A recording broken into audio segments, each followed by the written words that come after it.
Pagpalang araw po sa ating lahat. Welcome back po sa ating 365 Daily Devotion with Pastor Russell Ocampo. So, ang topic po natin for today, Fallen World, Adam and Eve.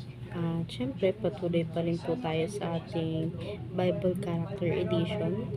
So, sa concept po natin for today, Adam and Eve, the Fallen World. The fallen world began with Adam's sin and evil, and at the return of Christ, humanity now lives in reality marked by corruption, death, and separation from God.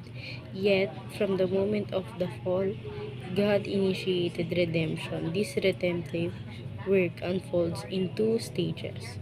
First, as promised from Genesis chapter 3, verse 15, through the long anticipation of the Messiah, and second, as fulfillment and from Christ's birth, life, death, and resurrection until His final return, when creation will be fully restored under His reign. Sa makikita naman po natin ito sa Genesis chapter 3 verse 21 to 24. Ang sabi po dito, the Lord God made garments of skin for Adam and his wife and clothed them. And the Lord God said, the man has now become like one of us, knowing good and evil. He must not be allowed to reach out of his hand and take also from the tree of life and eat and live forever. So the Lord God banished him from the Garden of Eden to work the ground which he had been taken. After he drove the man out, he placed on the east side of Garden of Eden cherubim and flaming sword flashing back and forth to guard the way to the tree of life. At ngayon po, share ko po yung mga natutunan ko sa naging topic po natin for today. Magsisimula po tayo sa ating teaching. First teaching, corruption. Human are born sinful.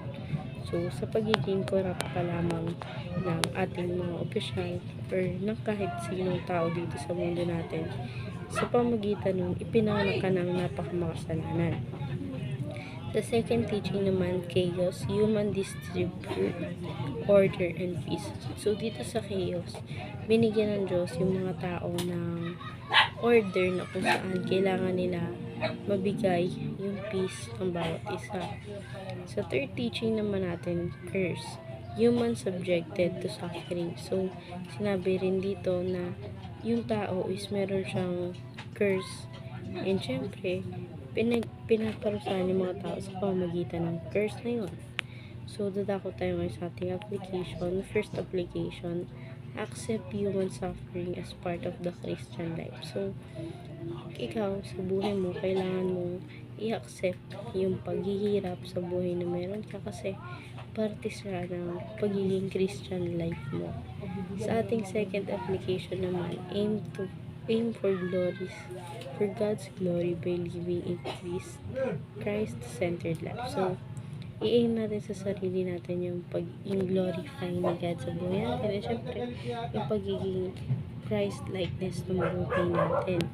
Sa third application naman, align with the spirit direction in chaos and suffering. So, yung buhay na meron ka, dapat align siya sa direction na gusto ng buhay ng Panginoon para sa iyo. So, dadako tayo ngayon sa ating last part, which is in discussion. Why is it important to pause and listen to the voice of the Spirit in chaos? Para sa akin kasi, pag napakinggan mo yung mga bagay na sinasabi sa iyo ng banal na Espiritu na gawin mo, lahat ng bagay sa buhay mo is magkakatotoo. And syempre, hindi ka mahihirapan abutin lahat yun. Sa ating alternative question, what can we learn from this devotion? Natutunan ko sa devotion natin ngayon kung gaano kahalaga na pakikinggan mo yung spirit, yung sinasabi ng banal na espiritu. And how can you practically apply devotion? So, may apply ko sa sarili ko yung devotion natin ngayon sa pamamagitan ng palagi makingi ng guidance kay God sa lahat ng bagay na gagawin. So, ayun lang po for today's discussion. Thank you for watching.